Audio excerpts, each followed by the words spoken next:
kulandirani pano pa Tiyankhuleni Ambuye, ndipo tulero ndi pa 9 lachinayi, ndipo ndi mulungu wa 6 munyengo ya Pasaka. Tipemphere. Inu Mulungu amene munagawira fuko lanu chipulumutso chanu, tikupemphani kuti mutithandize kukuthokozani nthawi zonse mokondwera chifukwa cha kuuka kwa mwana wanu. Ulemu ukhale kwa Atate ndi kwa Mwana ndi kwa Mzimu Woyera, monga panali poyamba ndi tsopano ndi masiku onse ndi pa nthawi zosatha. Amen.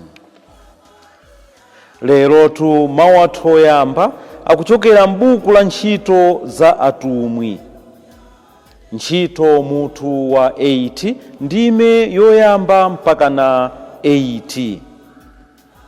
Amene akutiwerengera mawu oyamba ndi Mayi Teresa Ndawala, kuchokera ku Our Lady of Hope Chipaso Parish mu Archdiocese ya Lilongwe. Ndipo uthenga wathu ukuchokera m'buku la Yohane mutu wa 16 ndime ya 16 mpaka na 20. Amene akutiwerengera mawu amthenga wabwino komanso kutigawira mawu ndi Reverend Father Emmanuel Chikaya, a Carmelite Missionaries, kuchokera ku Carmel Prayer House Kasungu mu Archdiocese ya Lilongwe. Mawu oyamba. Paulo adakhala nawo Ayuda ndi Agiriki, ankakambirana ndi anthu ku nyumba ya mapemphero. Mawu a m'buku la Ntchito za Atumwi. Pambuyo pake Paulo adachoka ku Atene napita ku Korinto. Kumeneko adapezako Myuda wina dzina lake Akwila, mbadwa ya ku Ponto.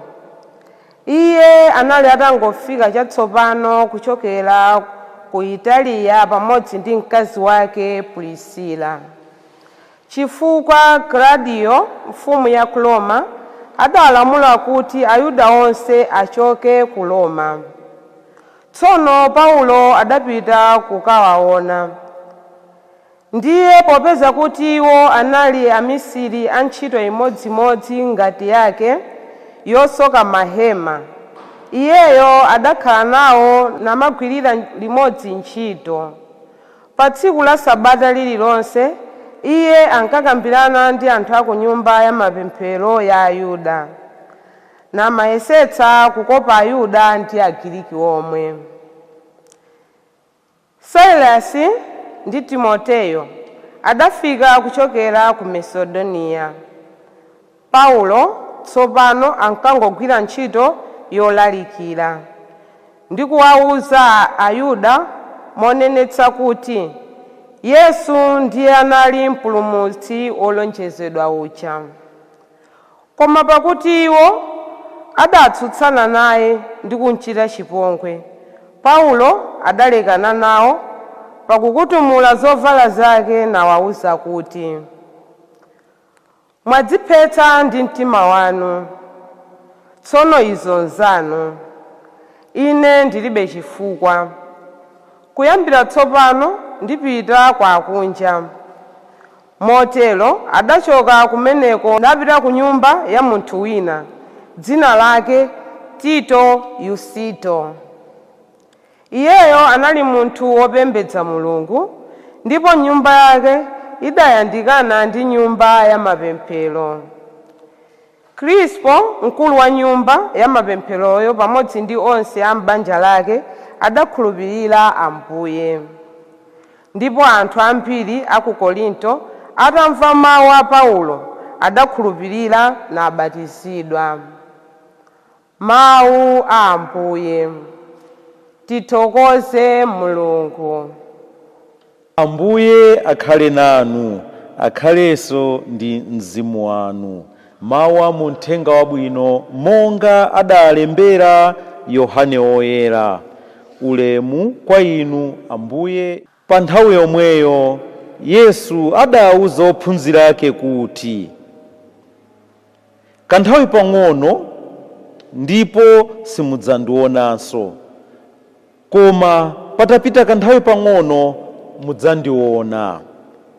Ophunzira ake ena adayamba kufunsana kuti, kodi nchifukwa chiyani akutiuza zimenezi? Akuti kanthawi pang'ono ndipo simudzandionanso, koma patapitanso kanthawi pang'ono mudzandiona. Akutinso chifukwa ndikupita kwa Atate. Kodi nchiyani akunenachi? Kanthawi pang'ono sitikumvesa zimene akufuna kunena. Yesu adazindikira kuti ophunzira akufuna kumufunsa. Choncho adati, kodi mukufunsana za mawu amene ndanenawa akuti kanthawi pang'ono ndipo simudzandionanso, koma patapitanso kanthawi pang'ono mudzandiona? Ndithu ndikunenesa kuti inu mudzalira ndi kukhuza, koma anthu odalira zapansi pano adzakondwa. Inu mudzamva chisoni, koma chisoni chanu chidzasanduka chimwemwe. Uthenga wa Ambuye. Ulemu kwa inu Ambuye Yesu Khristu.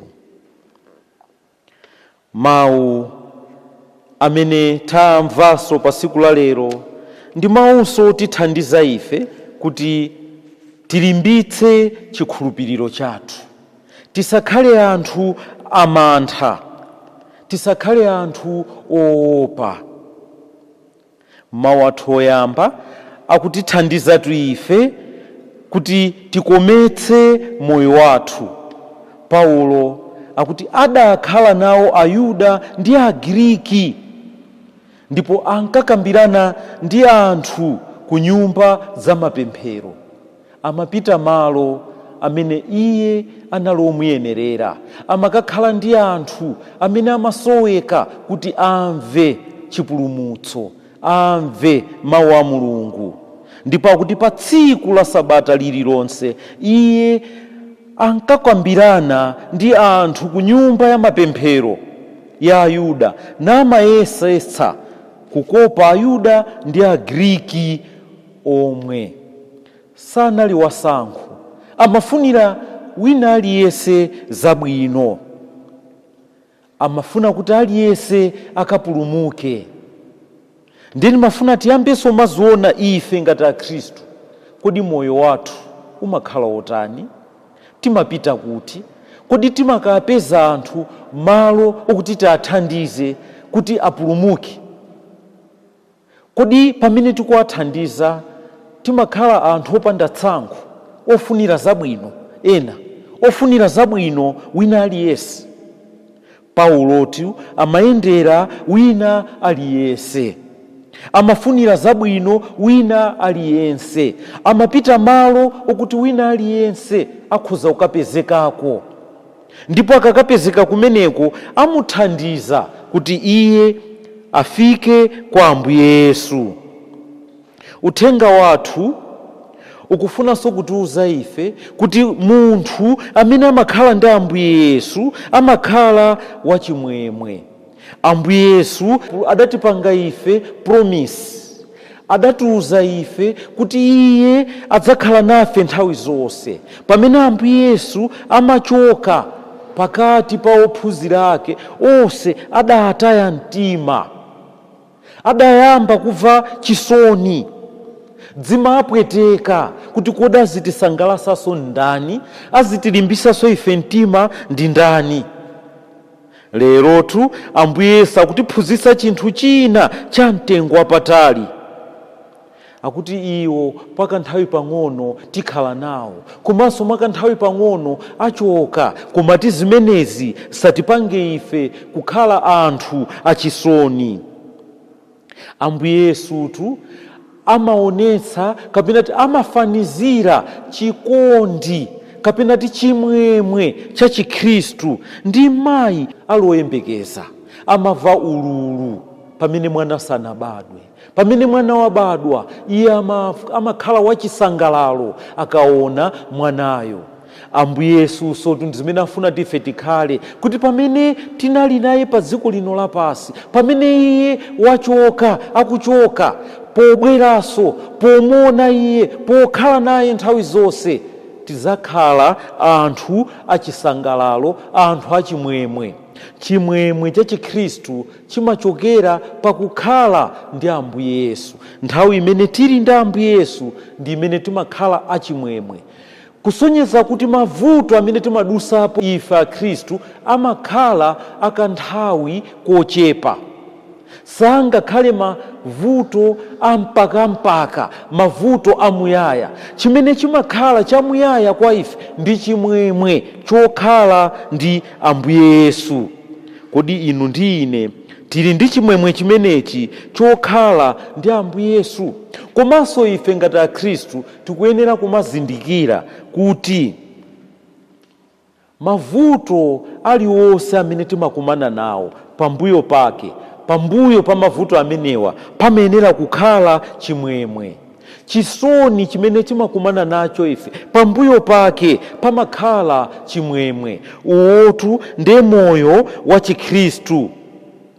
Paulo woyera mukalata yake ya kwa Aroma 8 mutu wa 18 amatiuza kuti iye amayang'ana mavuto amene ali nawo kuti ndi akanthawi kochepa, ndi amoyo wina akusiyana ndi chisangalalo, ulemerero umene atazaupeze pambuyo pakuuka kwa akufa. Paulo woyeratu amatilimbisa mtima. Ndipo tione moyo wa Ambuye Yesu umene anabwera pa dziko lino lapasi, anabwera kuzasauka. Pambuyo pakusauka adauka kwa akufa. Pambuyo pakufa pa mtanda paja adauka kwa akufa. Kuuka kwa akufa umene kukubweresa chisangalalo komanso chimwemwe.